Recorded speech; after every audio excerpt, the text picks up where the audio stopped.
हमारे विभिन्न ज्ञानवर्धक कार्यक्रम देखने के लिए आप हमें अभी सब्सक्राइब करें, बेल आइकन को प्रेस करें ताकि आप देख सकें हमारा कार्यक्रम सबसे पहले। और अधिक जानकारी के लिए फेसबुक पेज को लाइक करना न भूलें। जय माँ इंद्राक्षी।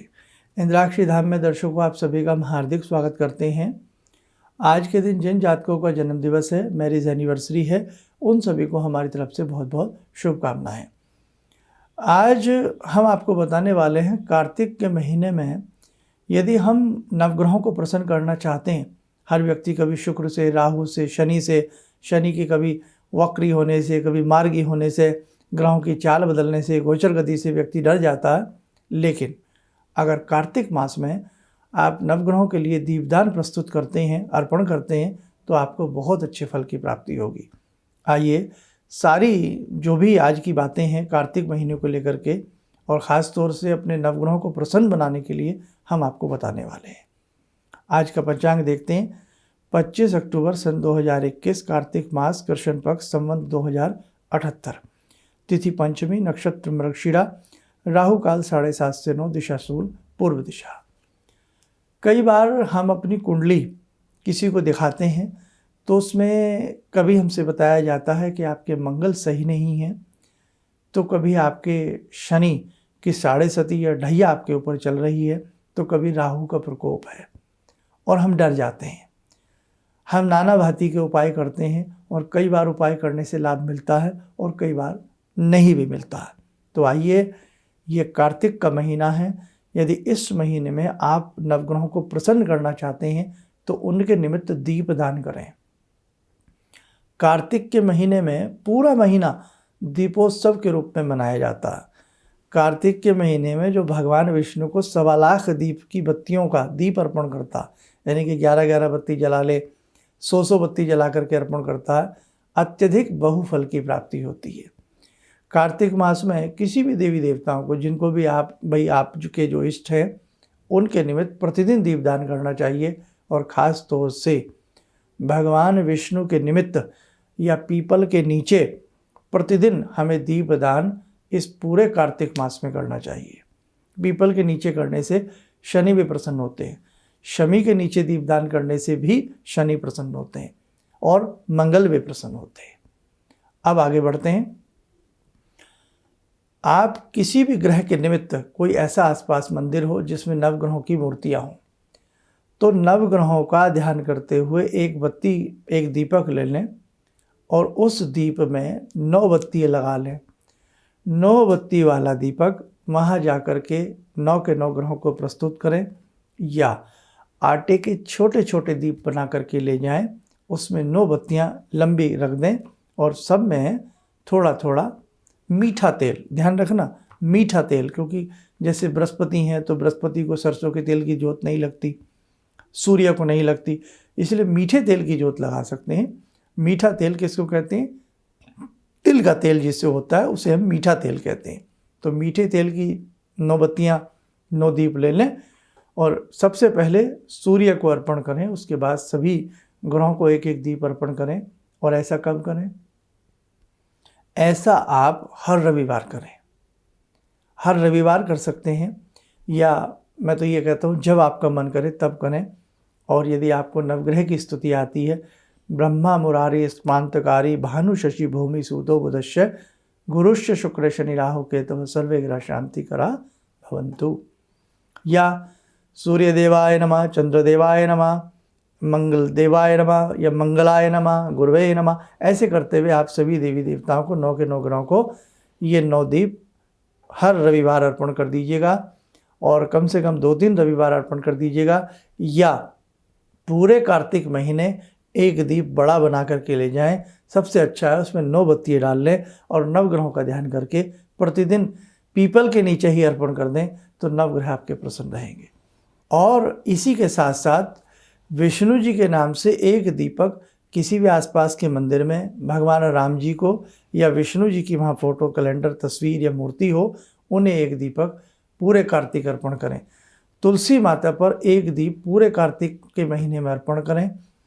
शिव परिवार पर एक दीप अर्पण करें और अपने घर में प्रतिदिन दीप जरूर जलाएं। घर में तुलसी माता है तो एक दीप तुलसी माता को प्रतिदिन अर्पण करें।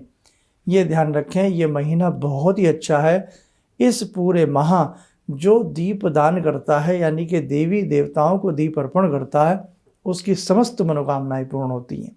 अमावस्या 4 नवंबर की अमावस्या है, दीपावली है, तो ध्यान रखें पितरों के निमित्त भी इस बार दीप अर्पण जरूर करना। यानी कि ये पूरा महीना मेरे साधकों नवग्रहों के लिए, पितरों के लिए, देवी देवताओं के लिए, भगवान विष्णु के लिए, हरि के लिए ये महीना बहुत ही अच्छा होता है।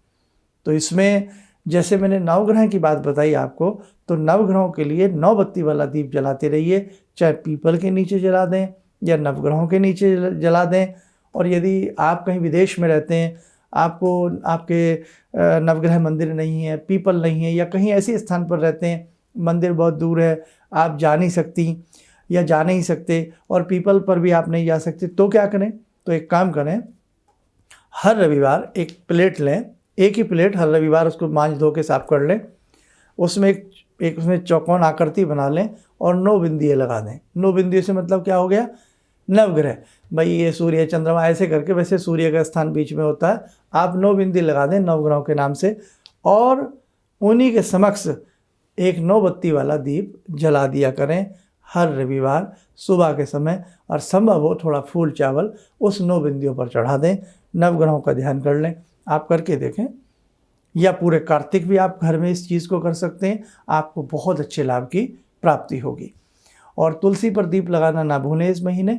और भगवान विष्णु के निमित्त संकल्प कर लें कि हम इस महीने भगवान विष्णु के निमित्त इतने दीप लगाएंगे, इतनी बत्तियों वाला दीप लगाएंगे। जैसे 100 दीपक का संकल्प ले लें, 1001 बत्तियों का संकल्प ले लें। अब वो कैसे पूरा होगा? वैसे तो कार्तिक के 2-4 दिन जा चुके हैं, लेकिन फिर भी जब जागो तब सवेरा एक दीप में ही लंबी लंबी बत्तियां बट करके, कभी जैसे 11 बत्ती रोज़ डाल लो, थोड़ा सा उसमें देसी घी लगा लो या मीठा तेल लगा लो। वैसे देसी घी ही उपयुक्त होता है देवताओं के लिए। तो आप उसे पूरे महीने 11 बत्ती का हर रोज़ दीप लगाते जाइए, तो लास्ट तक देख लेना आपकी कितनी बत्तियां हो गई। उनको कैलकुलेट करके उतना आप संकल्प पहले दिन ले सकते हैं कि हे भगवान विष्णु, मेरे घर में अपनी छत्र छाया रखना, मुझे धन समृद्धि आपकी कृपा से प्राप्त होती रहे, सुख शांति मिलती रहे। मैं प्रतिदिन इतनी बत्तियों का दीप और कुल इतनी बत्तियां आपके लिए अर्पण करूंगा या करूंगी। ये एक साधारण तरीका है।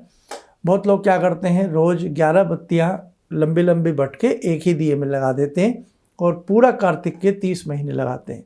तो यानी कि 300, 400, 300, 350 बत्तियाँ जितनी भी होती हैं, उतनी बत्तियों का दीप भगवान को प्रस्तुत हो जाता है। आप संकल्प ले लें, कम से कम 101 बत्तियों का दीप लगाना है। उसी हिसाब से जितने दिन बचे हुए हैं उसे कैलकुलेट कर लेना, या 251 बत्तियों का संकल्प ले लेना, या 551 बत्तियों का संकल्प ले लेना, या 1100 बत्तियों का संकल्प ले लेना। और बत्तियां बाज़ार से भी मिल जाती हैं, नहीं तो घर में भी बट सकते हो। और ये प्रतिदिन उसमें से जितने रोज़ के हिसाब से, डिवाइडेशन के हिसाब से बत्तियां आती हैं, उतनी बत्तियां लेकर के अपने प्रभु को, हरि को अर्पण कर सकते हैं। इस महीने शुद्ध आहार लें, शुद्ध विचार रखें, और ये पूरा महीना जब तक के साथ निकालें तो आपके लिए बहुत अच्छा रहेगा। बस इसमें 2 बातें मैंने आज मेन बताई कि हरि के लिए कितनी बत्तियों का आपको संकल्प लेना है, यानी कि जितनी बत्तियों से मतलब दीपक से, उतने ही दीपदान से है। तो कितनी आपको भगवान श्री हरि के लिए दीप इस महीने जलाने हैं, उतना संकल्प ले लेना, या बिना ही संकल्प के कम से कम 1 बत्ती का दीप तो रोज़ भगवान हरि को घर में या मंदिर जाकर या पीपल के नीचे अर्पण कर देना। और हर रविवार घर में, जैसे मैंने नवग्रहों के लिए बताया है, या पीपल के नीचे या कहीं नवग्रह मंदिर हो, वहाँ जा कर के हर रविवार, 2-4 रविवार बचे हैं इसमें, 2-3 रविवार बचे हैं करीब करीब, तो वो बत्तियों का दीप आप जो है अपने नवग्रहों के लिए प्रस्तुत कर देना, अर्पण कर देना। बहुत बड़ी बड़ी मानसिक कामनाएं पूर्ण होती हैं इस प्रकार के दीप दान करने से।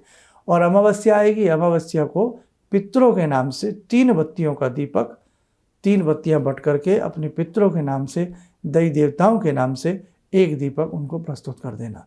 कुछ लोग मैंने देखे हैं हर रविवार पितरों के नाम की ज्योत घर में भी लगाते हैं, या कुछ लोग मंदिर के किसी प्रांगण में जा कर के एक साइड में पितरों के निमित्त ज्योत लगाते हैं। अब आप देखिए कि ये महीना पितरों को दीपदान करने के लिए बहुत अच्छा है। ये महीना देवी देवताओं को दीपदान करने के लिए बहुत अच्छा है। ये महीना नवग्रहों को दीपदान करने के लिए बहुत अच्छा है। इसको दीपदान बोलते हैं, यानी कि दीप का अर्पण करना भगवान को, नवग्रहों को। तो नवग्रहों के लिए बहुत अच्छा है। और इसी के साथ साथ तुलसी लक्ष्मी का रूपा है, लक्ष्मी सब रूपा है। ओम तुलसी दिव्य ने में बोलते हुए एक दीप घर की तुलसी में या मंदिर की तुलसी में अर्पण करना बहुत अच्छा है। तो ये पूरा महीना कार्तिक का हर साल ध्यान रखना मेरे साथियों, दीपोत्सव के रूप में मनाया जाता है। और चिरकाल तक ये जो आप दीप जलाते हो ना, इसका लाभ प्रसाद आपको भगवान हरि की कृपा से प्राप्त होता रहता है। इस पूरे महीने हरि का संकीर्तन करना, विष्णु सहस्त्रनाम पढ़ना, विष्णु कवच पढ़ना, विष्णु जी के 108 नाम लेना, या विष्णु जी का कोई भी दिव्य मंत्र पढ़ना भी बहुत अच्छा रहता है। बस आपको मैं ज़्यादा जितना मुझे कहना था मैं आपको कह चुका हूँ। जो भी इसमें से आपको अच्छा बन पड़े, मेरे साथ को इस वीडियो को 1-2 बार सुन लीजिएगा, फिर उसमें से जितना भी आपको शुभ और अच्छा लगे ज़रूर कीजिएगा। आपके पितृ भी प्रसन्न होंगे, तुलसी माता धन की लक्ष्मी भी प्रसन्न होंगी, और आपके नवग्रह भी प्रसन्न होंगे, और भगवान श्री हरि भी आपसे प्रसन्न होंगे। इसलिए ध्यान रखें, इतने देवी देवताओं को प्रसन्न करने का मौका वर्ष में बार बार नहीं मिलता। आइए, समय हो चला है ध्यान साधना से, जुड़ते हैं जगजननी माँ भगवती से। ॐ सिन्दूरारुणविग्रहां त्रिनयनां माणिक्यमूलस्फुरात् स्तारानायकशेखरं स्मितमुखी भापेन वक्षोरुवां पाणिभ्यामलपूर्णरत्नचषकां रत्नोत्परां बिभ्रति सौम्यां रत्नगटस्थरक्तचरणां ध्यायेत् पराम् अम्बिकां खड्गं चक्रगदेषु चापपरिगान् शूलम्बुशुण्डिं शिरा शङ्खं संदधतीं करे स्त्रीनयनां सर्वाङ्गभूषावृतां नीलासमद्युतिमास्य पाददशकां सेवे महाकालिकां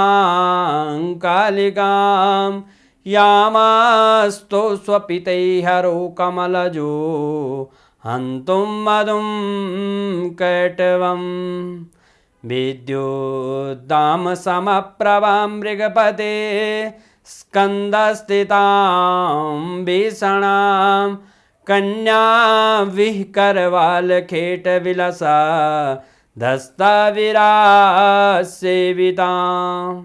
हस्तैश्चक्रगदाशिखेटविशिखां चापं गुणं तर्जनीं विप्राणामलिलात्मिकां शशिधरां दुर्गां त्रिनेत्रां भजे। कवच बना लें, ध्यान करें, जगजननी का शुभ आशीष हम सबको प्राप्त हो रहा है।